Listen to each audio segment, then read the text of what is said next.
율법은 간단하게 얘기하면 죄가 드러나게 하고, 그쵸? 예. 그래서, 쭉 말씀을 드리고. 제가 이번 주에 어느, 그 기사를 보니까, 지금 현재 교황이 지옥은 없다. 그렇게 얘기를 했다고 그래요? 혹시 들어보셨어요, 지금? 예. 그래서 예수를 믿는 사람은 영원한 생명을 얻게 되지만, 그렇지 않은 사람은 그냥 소멸된다. 예. 성경의 가르침과 전혀 반대되는 얘기입니다.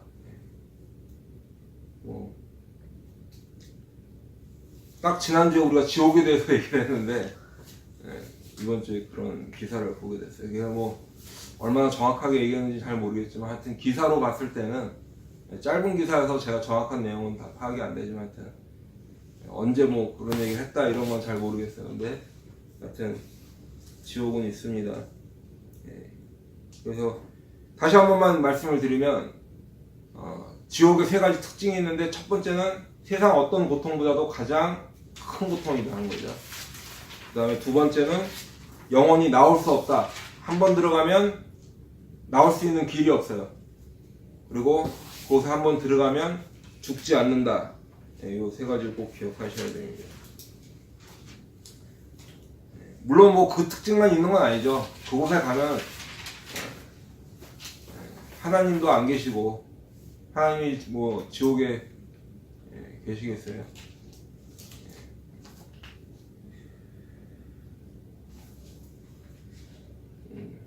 자, 우리가 율법은 그래서 율법은 죄를 드러나게 한다. 그 다음에 율법은 우리에게 속지 말라고 하는 것이다. 그렇죠? 그렇게 말씀을 드렸어요. 그 율법에 대해서 잘못된 개념이 세 가지 있다고 제가 말씀을 드렸는데, 첫 번째가 율법주의. 그래서 하나님에 대한 어떤 진정성, 하나님에 대한 사랑, 하나님을 예배하고자 하는 마음, 그런 거 없이도 그냥 교회 갔다 올 수 있죠, 그죠? 그래도 구원 받는다 하는 게 율법주의라는 거예요. 쉽게 얘기하면 11조 했으니까 됐고, 주일 예배 갔으니까 됐고, 교회 봉사했으니까 됐고. 그게 대표적인 사람들이 누구예요? 바리새인들, 그죠? 바리새인들. 옛날 바리새인만 그런 사람들이 있는 건 아니에요. 지금도 있어요. 그렇게 생각하고 그냥 교회 왔다 갔다 하고 11조 하고 주일 예배 가고 가끔 수요 예배도 가고 더 가끔 1년에 한두 번 특별 새벽기도회도 가면 됐지. 근데 이 정도 하는데 하나님이라고 구원 안 시켜주면 너무한 거 아니야? 이런 생각. 현대판 율법주의죠, 그렇죠? 근데 절대로 그렇게 해서는 구원받을 수 없다. 아니면 뭔가 더해. 하나님에 대한 믿음도 없고 사랑도 없고 하는데 그냥 간신히 하는 게 아니라 막 더해. 그러면 구원받을까요? 아니에요. 바리새인들도 율법을 정말 우리가 지키는 거랑은 비교가 안 될 정도로 지켰다고 그랬어요. 그렇지? 계속 말씀드린 게. 그 사람들이 근데 구원이랑 절대 가까이 있을 수가 없어요. 율법주의로는 구원을 받을 수 없다. 그 다음에 또 한 가지는 반율법주의. 우리가 은혜로 구원을 받았으니까 이제 우리 영적으로 구원받았으면 됐지 하나님이 내 죄 다 용서하셨는데, 그러니까 그냥 구원받았으니까 어떻게 돼? 그냥 그냥 몸을 입고는 이제 우리 하늘나라 갈 때까지 그냥 대충 사는 거예요. 하나님이 다 내 죄 용서하셨는데, 그렇죠? 그런 반율법주의. 그 옛날에만 있었나? 그 대표적인 게 영주주의라고 그랬죠. 영주주의가 근데 두 가지로 나뉘어요. 조금 더 디테일하게 보면 지금 제가 말씀드린 대로 구원 받았으니까 자기네들이 깨달았으니까 됐다 하고 맘대로 사는 사람들이 있었어. 깨달았다 하고 맘대로 사는 사람 하니까 요즘에도 그런 이단들이 있죠. 구로 시작하는 이단들. 그리고 또 영재주의에서 깨달았으니까 못 깨달은 사람은 아주 하찮게 보는 거예요. 저것들 봐도 깨닫지도 못한다고. 영주주의가 두 개로 갈리는데 영주주의는 신약 성경이 쓰여질 당시부터 존재하던 이단들이에요. 근데 지금은 없냐? 지금 제가 이렇게 말씀을 드리니까 지금도 있죠, 그죠? 네, 지금도 있어요. 지금도 이런 류의 이단들도 있고 이런 잘못된 거를 전하는 교회들도 있고 있어요. 그래서 보면 진짜 해 아래 새 것은 없나니 그런 것 같아요. 그래서 뭔가 새로운 주장하는 사람들 보면 뭐 새로운 주장이 아니에요. 다 예전에 검증받아서 잘못됐었다고 이미 다 교회사를 통해서 알려졌던 사람들이에요. 근데 또 새로운 게 나오는 거예요. 새로운 것처럼 나오는 거예요. 자, 그 다음에 또 하나는 이제 갈라디안주의라고 말씀을 드렸어요. 이거는 뭐냐면, 은혜로 이제 구원을 받았어요. 여기까지는 좋은 것 같은데, 그렇지만 그 은혜를 유지하기 위해서 율법을 지켜야 된다. 그렇게 말씀을 드렸죠? 그래서, 은혜로 구원은 받았지만, 할례는 받아야 된다. 은혜로 구원은 받았지만, 모는 해야 된다. 이렇게 하는 사람들. 그 은혜를 유지하기 위해서, 뭐는 해야 된다. 율법을 지켜야 된다. 다시 율법을 가지고 들어오는 거예요. 그래서 근데 우리의 성화와는 분명히 구별이 돼야 된다고 말씀을 드렸어요. 그죠? 그래서 이 세 가지가 율법에 대한 잘못된 개념을 가지고 있는 것이다. 근데 그럼 우리는 어떻게 돼야 되냐? 이 율법과 관련돼서 가장 큰 오류가 율법을 지킴으로 구원받을 수 있다라는 거죠. 그렇죠? 근데 그러면 우리 신약 성경이 우리 은혜를 받은 예수님의 그 은혜를 체험한 사람들은 그렇다고 막 살 수가 없잖아요. 죄와 꾸준히 싸워야 되잖아요. 그렇죠?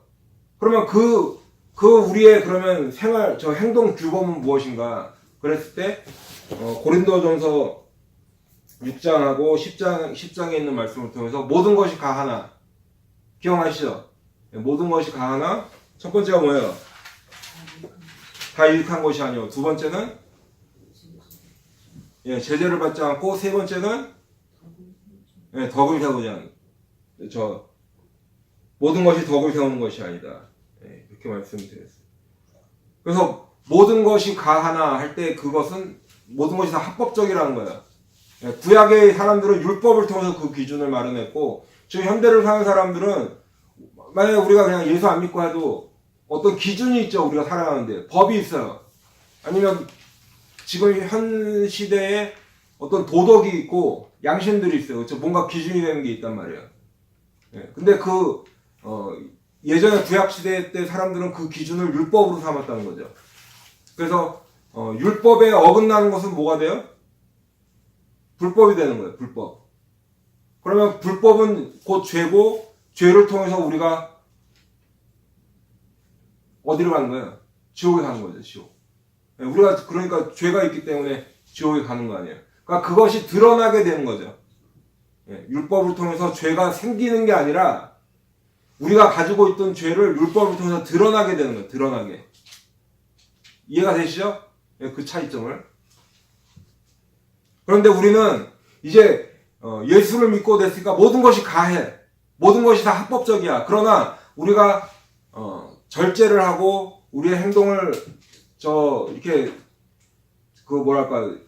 조금 이렇게 테두리를 두고 우리가 죄를 짓지 않으려고 하는 것은 단순히 그거를 율법적인 차원이 아니라 모든 것이 유익한 것이 아니다. 그래서 그 유익한 것이 아니라 제가 설명을 조금 더 보충을 하자면 그럼 유익한 것이 뭐냐? 가장 유익한 게 뭐야 우리에게? 하나님께 영광을 돌리는 하나님께 영광을. 이거 한번 찾아볼까요? 요한복음 15장 8절. 이거 한번 찾아봅시다. 요한복음 15장 8절. 빨리 찾으신 분이 한번 읽어주세요.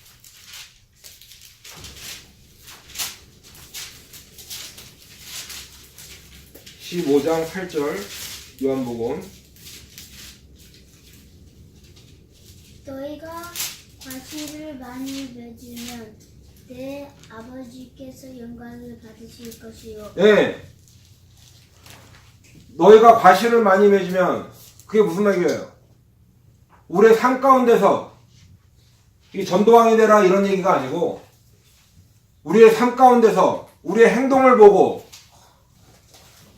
하나님께 영광을 돌려야 되는데 우리가 누구를 미워하는 마음을 가지고 있으면 하나님께 영광이 될까요? 그게 유익한 것이 될까? 만약에 미워하는 것이 유익하면 얼마든지 하세요. 그게 하나님 앞에 영광이 돌려지는 것이면 얼마든지 하시라고. 돼요, 안 돼요? 미워하는 거로 돼, 안 돼? 안 돼요. 그러니까 우리는 그걸 하지 않는 거예요. 누구를 때리는 게 영광이 될까, 안 될까? 안 돼. 그러니까 안 때리는 거예요. 누구한테 가서 거짓말하는 게 하나님 앞에 영광이 되고 유익이 될까? 안 되니까 거짓말하지 않는 거예요. 그렇죠? 네. 두 번째는 제재를 받지 않는다. 그러면 우리는 누구에게 제재를 받는다? 하나님에게만 제재를 받는다. 그 제재를 받는다고 할 때 우리가 교회까지도 제재를 받으면 안 된다고 그랬어요. 그죠? 어떤 교회라는 조직, 목사라는 사람, 예, 그거에 제재를 받는 게 아니에요. 그렇게 제재를 받다 보면 교회나 목사가 불법적인 거를 거기에 충성하다 보면 성경에서 얘기하는 대로 따르지 않는 거에 열심을 낼 수가 있단 말이에요. 바리새인들처럼 그 사람들이 뭐 그냥 예수님이 미워서 단순히 십자가 못 박은 게 아니에요. 그렇죠? 하나님의 일을 열심히 하려고 한 거야. 근데 뭐야? 제대로 알았어요? 몰랐어요? 제대로 몰랐어요. 그러니까 그 열심만 가지고 하니까 오히려 나를 구원하러 오신 그 구세주를 십자가 못 박아 죽이는 거예요. 예. 그래서 우리는 성경에 하나님께만 제재를 받아야 돼요. 예, 우리가 이제 요 다음 주에 그 마태복음 15장 할 때도 그 얘기가 나오는데 그 전통 굉장히 중요하게 여기죠. 물론 전통이 중요합니다. 예, 교회도 전통들이 중요해요. 근데 우리가 보통 관행이라고 하는 것들이 대부분 보면 좋은 관행보다는 좋은 것들이 내려오는 것도 있지만 근데 그것보다는 이게 변질이 되고 그래서 좀 뭐랄까 사실 이렇게 성경적이지 않은 것들이 교회에도 지금 많이 있다는 거죠. 예를 들면 우리 교회는 뭐 그런 일이 절대로 없겠지만 직분을 세울 때 헌금 얼마 이렇게 할당해 주는 거 물론 좋은 마음에 한다고 그러죠. 그렇죠? 네, 근데 그건 절대 성경적이지 않은 거예요. 네, 그렇게만 일단 알고 계시면 될 것 같아요. 그 다음에 모든 것이 강한데 모든 것이 덕을 세우는 것이 아니다. 그래서 덕을 세우려면 뭐가 필요하다 그랬어요? 자기 희생. 기억나세요? 예. 여러분들 우리 신앙생활 하는 것 중에 할 때 가장 중요한 것 중에 하나가 뭐예요? 생명이에요. 생명. 생명을 얻어야죠. 전도를 왜 해요?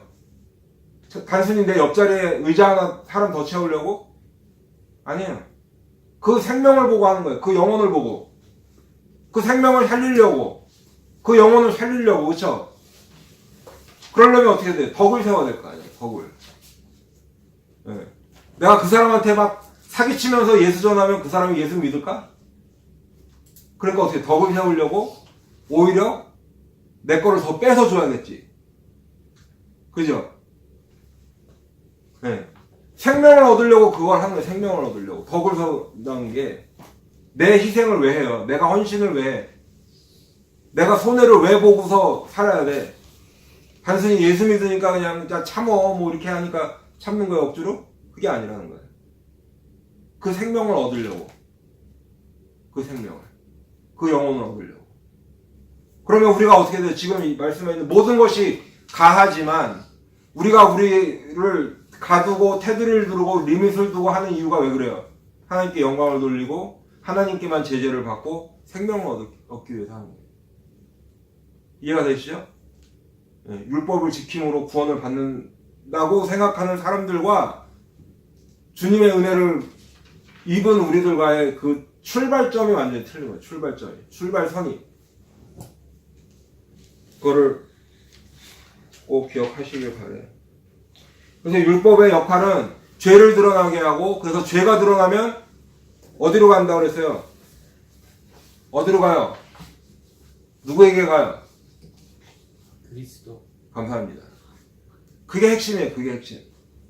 율법은 죄를 드러나게 해서 하나님이 오늘 저 성금요일 고난주간에 예수님 십자가 박히신 날이잖아요. 그죠? 예. 근데 하나님이 이 땅에 예수님을 보내셔서 인간을 구원하실 계획을 세우시고 십자가에서 죽으시고 부활하시면 뭐하냐고 내가 죄인임이 깨달아지지 않는 사람은 그 예수가 필요가 없을 거 아니에요. 그 사람들에게는. 그러니까 어떻게 돼? 율법을 통해서 죄를 드러나게 하고 그리고 어떻게 돼요? 그 죄의 문제를 해결을 하려니까 해결할 수 있는 분한테 가야 될 거 아니에요. 그게 누구예요? 그게 예수님이죠. 그러니까 율법이 그 역할을 한다는 거예요. 그 역할을. 그래서 예수님 앞에 누가 왔어요? 그 역할을 하기 위해서. 누가 왔죠? 예, 그렇죠. 우리 확실히 수준이 대단해. 세례요한이 왔어요. 침례요한, 세례요한. 그래서 세례요한은 율법의 마침이다.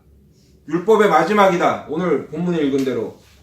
그리고 율법 시대를 끝내는 역할을 한 거예요. 왜? 예수님을 소개하면 그 세례요한의 역할은 다 끝난 거예요.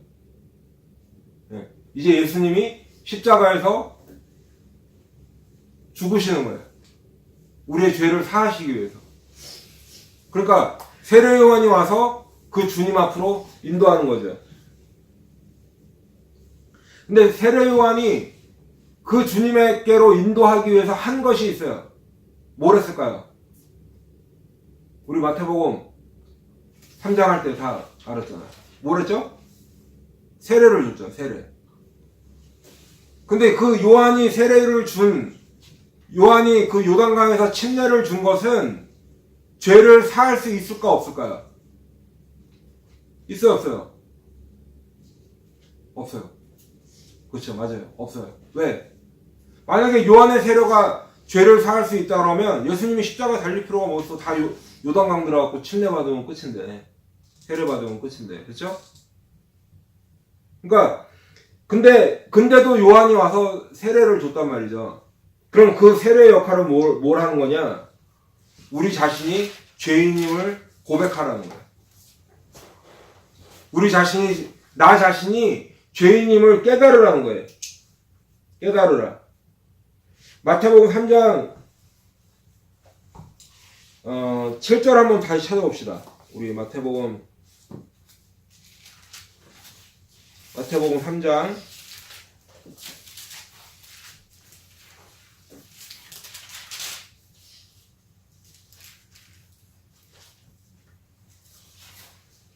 '찾으신 분 읽어주세요. 마태복음 3장 7절 8절. 요한이 많은 바리새인과 사두개인이 세례 베푸는데 오는 것을 보고 이르되 독사의 자식들아 누구가 너희를 가르쳐 임박한 진노를 피하려 하더냐. 그러므로 회개에 합당한 열매를 맺고. 네. 요한이 와서 예수님에 앞서 예수님께로 이제 사람들을 인도하는 역할을 하는데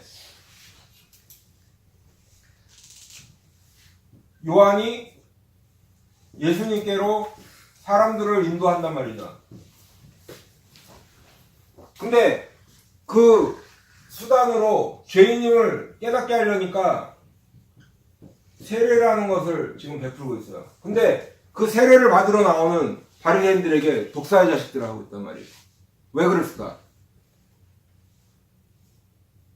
왜 그랬을까요? 바리새인들이 그 자리에 나오면서 정말 자신들의 그 죄인임을 고백하고 그 통회하는 심정으로 나오는 것이 아니라 그냥 종교적인 의식처럼 나오는 거예요. 종교적인 의식처럼. 저 사람들이 가니까 내가 좀 더 경건해 보이는 사람인데 나도 가야지. 그런 마음에 간다는 거예요. 그런 마음에. 안 가면 믿음 없는 사람처럼 보이잖아.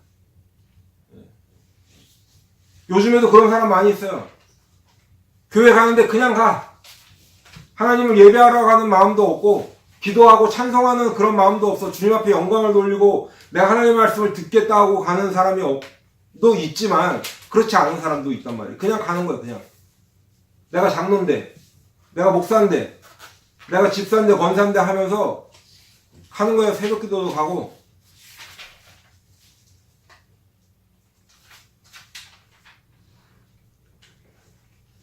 이 요한이 지금 와서 회개의 세례를 베푼단 말이죠. 회개하는 세례. 내 자신이 죄인임을 고백하고 깨닫고 주님 앞에 내가 죄인입니다 하는 그것. 머리로 하는 것 말고. 그래서 이 회개를 통해서 누구를 만나라는 거예요? 예수님을 만나라는 거예요.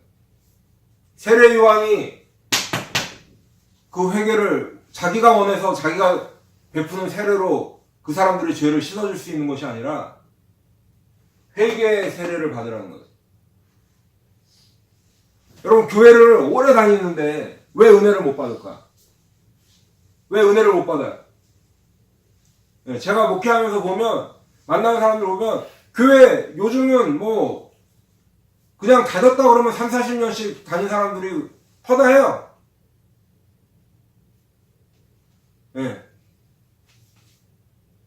한국에 지금 기독교가 들어온 지가 150년 이렇게 되니까 뭐 아예 안 가는 사람은 안 가지만 교회 가서 얘기해봐.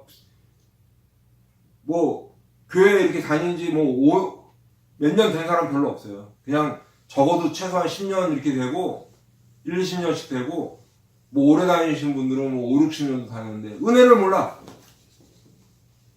배워서는 알지. 들어서는 알지. 근데 왜 그럴까? 왜 나는 저 사람들이 받는 은혜를 못 받고 저 사람들이 만났다 그러면 예수를 왜 못 만날까? 회개가 되지 않을까요? 회개가 되죠. 다른 답이 있을 수가 없어. 물론 고백은 하죠. 나도 죄인입니다 한단 말이에요.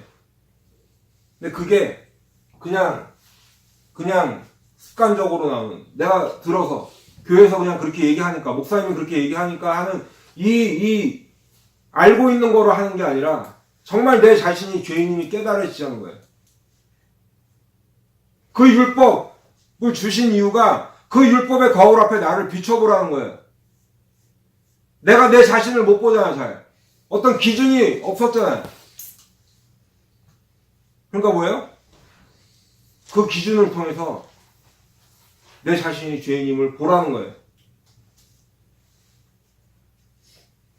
내가 죄인임을 인정할 때 예수를 만날 수 있어요.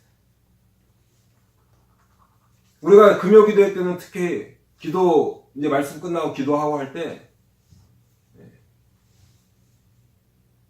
입술로 고백해서 옆 사람이 좀 들어도 괜찮아. 들으면 어때? 그냥 고백하고, 내가 아주 잘 모르면 그저 그냥 내가 어떤 도덕적으로 생각했던 죄들, 그냥 어렸을 때 누구 뭐 과자라도 하나 뺏어 먹은 거 생각나고 하면 그냥 나는 대로 하세요. 기도를. 그러다 보면 성령님이 그 마음을 만지시고, 내가 생각지도 않았던, 내가 죄라고 인식하지도 않았던 것들을 드러나게 해주실 거예요. 그럼 그때 우리 주님을 만날 수 있어요. 우리 여기 지금 어린이들도 마찬가지. 나는 그렇게 나쁜 짓 안 하고 부모님 말씀 잘 듣고 이 정도면 됐지. 그 사람은 절대 주님을 만날 수가 없어. 왜? 어리지만 내가 죄인이라고 생각하지 않기 때문에. 물론 도덕적으로 다른 사람들보다는 뛰어날 수 있지. 그래서 우리가 쭉 이렇게 만나보면 착하게 사는 사람들, 착하게 산다고 생각하는 사람들이 주님 만나기 더 힘들어. 왜? 난 이 정도면 된 거예요. 죄라고 얘기할 때 그건 남의 얘기야. 본인은 한 번도 죄의 근처에 가지도 않았어. 나는 백노야, 백노. 까마귀 노는데도 간 적이 없어. 그러니까 어떻게 돼요? 죄를 얘기할 때 다른 사람의 얘기가 되는 거예요. 회개하자 그러면 흉내는 내죠. 흉내는 내. 죄에 대한 인식이 없다는 내가 죄인이라는 거.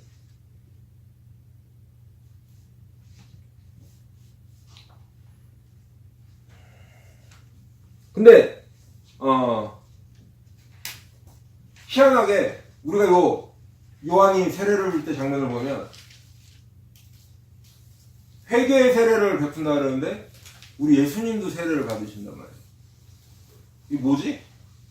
뭐예요? 예수님 죄가 있으세요 없어요? 없으신데 왜 이 세례를 왜 받으실까?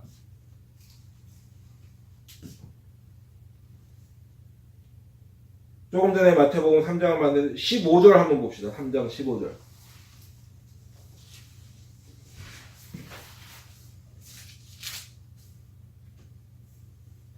삼 장 15절.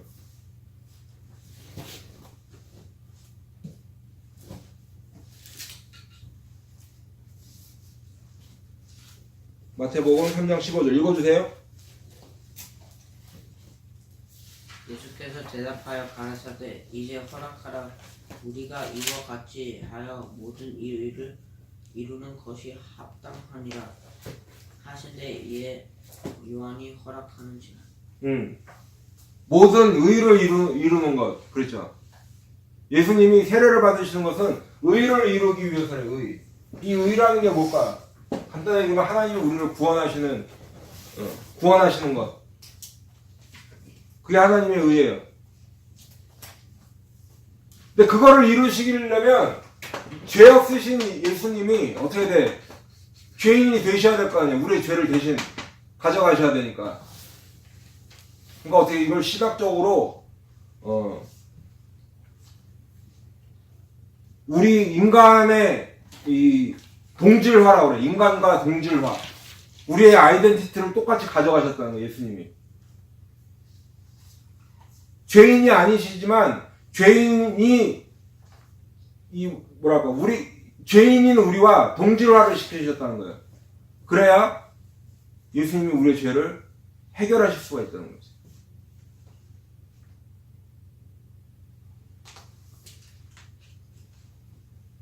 다시 말씀드리지만 우리가 예수님을 만날 수 있는 방법은 세 개밖에 없어요. 그것이 성경이 우리에게 가르쳐 주시는 유일한 방법이에요. 그래서 율법을 통해서 세례 요한을 통해서 어떻게 돼요? 우리가 죄인임을 알게 해주는 거예요. 깨달아지는 거예요. 내가 죄인임이 정말 처절하게 깨달아지는 사람일수록 주님을 만나는 시간이 가까워지고. 우리가 구약에 보면 요거만 말씀을 드리고 이제 마치도록 할게요. 도피성이라는 것 다 읽어보셨죠? 우리 성경 일독 지금 통독 새벽 기도할 때 보면 출애굽기에도 그의 말씀이 나오고 뭐 신명기, 민수기, 저 여호수아에도 도피성이라는 것이 나와요. 도피성. 제가 언젠가 그 새벽 기도 때도 말씀을 드렸지만 이스라엘 땅에 있으면 갈릴리 바다가 있고 요단강이 흐르고 밑에 사해가 있어요. 그러면 여기 지중해가 있고 이쪽에 지금 이스라엘 백성이 살고 있는데 이쪽 땅에도 이스라엘 백성이 살았어요. 누가 살았죠 여기?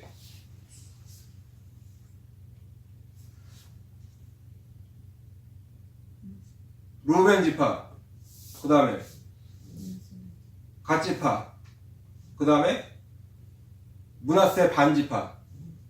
므낫세 반 지파라는 건 므낫세의 반이 여기 살았거든요.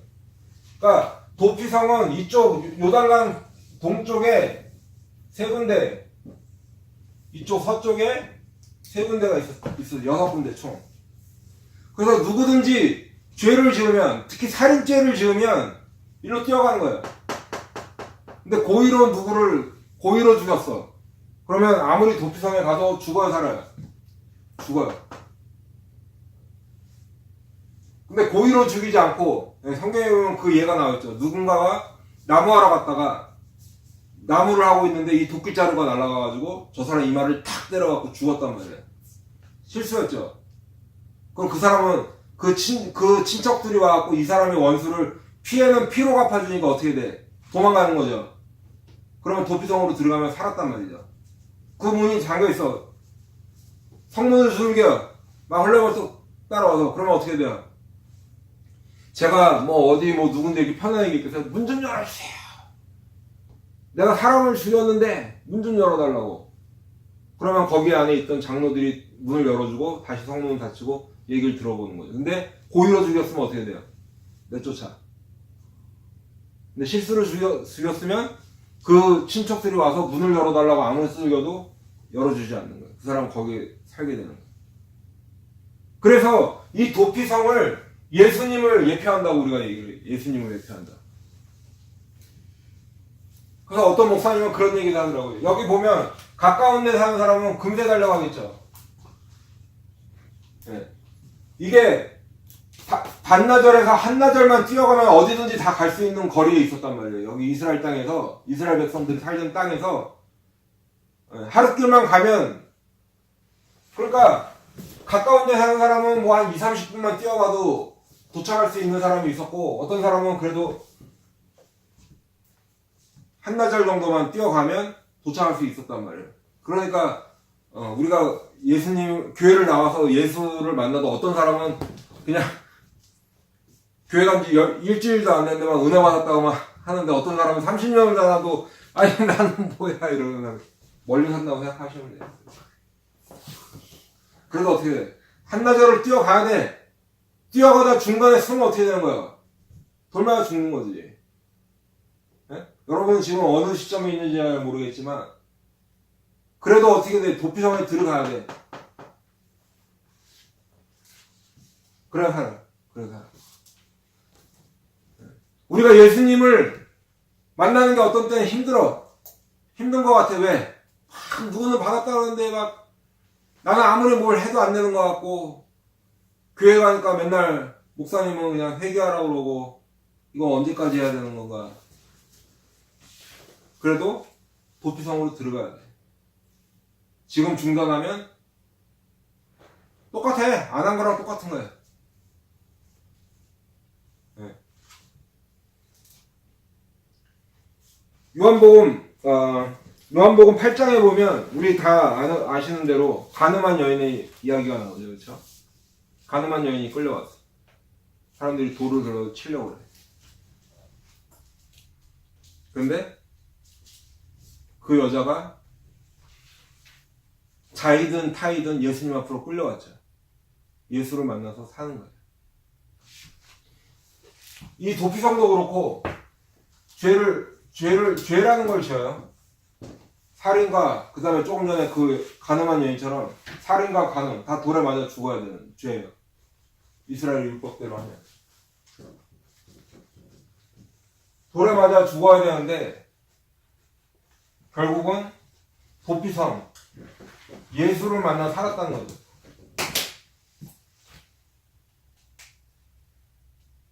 내가 실수로 누굴 죽였는데 그 사람의 친족이 나를 돌로 쳐 죽이려고 쫓아오고 있어.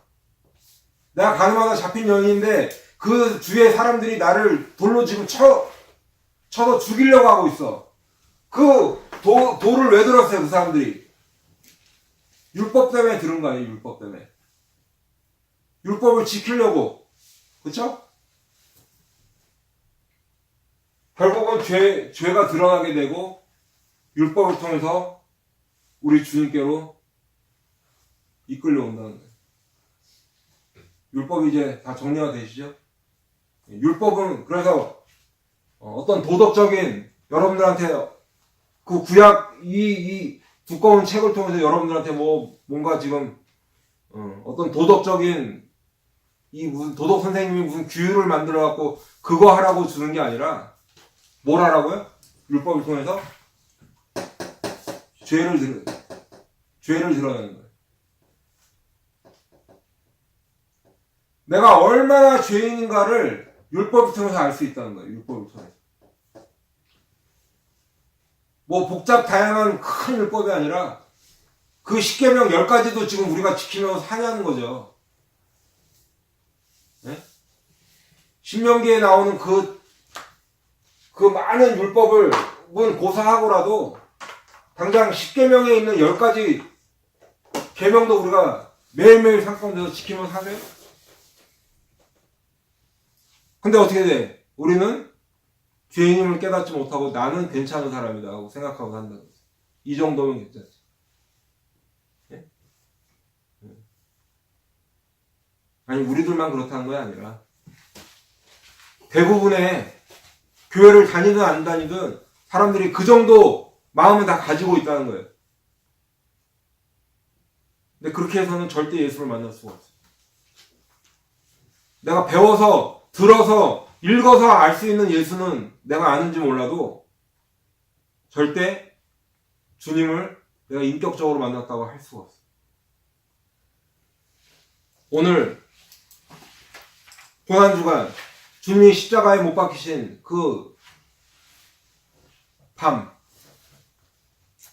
오늘 우리 사랑하는 성도님들은 기도하면서 정말 그 주님을, 예수님을 꼭 만나게 해달라고. 내가 얼마나 죄인인가. 십자가 앞에서, 하나님 말씀 앞에서 나 자신을 고백하고 꼭 그 주님을 만나게 바래요. 간절함으로. 네, 제가 며칠 전에 그 말씀을 드렸지만, 우리 빈이 아이폰 좋아하지만, 아이폰 새로 나오면 막 5, 6일 전에 가갖고 어떻게든지 살려고 막 텐트 치고 막 기다리고 한단 말이야. 그치? 네, 그런 사람들 많아. 그 사람한테 간절한 건 뭐예요? 아이폰이야, 아이폰. 새로 나오는 거 저거 못 사면 어떡하지? 오늘 꼭 나오는 날, 첫날 내가 꼭 사야 되는데 그 간절함이 있으니까 주위에 사람들이 뭐라고 하든 비가 오나 눈이 오나 거기 가서 기다리는 거야. 자리 뺏길까봐 화장실도 제대로 못 갔고, 자리 뺏길까봐 어디 맘대로 이동도 못하니까 그냥 먹는 것도 대충 아무거나 그냥 먹고 그냥 얼른 가갖고 뭐 핫도그 하나 사 먹고 하겠지. 그러면서 그 사람의 목적은 뭐야? 단 하나. 아이폰을 받는 거야. 이 시간 여러분들이 목적이 단 하나가 돼야 돼. 그게 뭐예요? 주님을 만나는 거예요. 주님을 만나는 거야. 그 정도 간절함이 있어야 된다는 거예요. 그 정도 간절함 가지고도 안 되겠지. 더 정말 내 목숨이 달린 문제라고 생각해요, 여러분. 내 생명이 달린 문제, 내 영혼이 달린 문제. 언젠간 만나겠지가 아니라 주님 이 시간 나를 구원해달라고 그 간절함으로 오늘 꼭 주님 만나시길 바라요. 기도하겠습니다.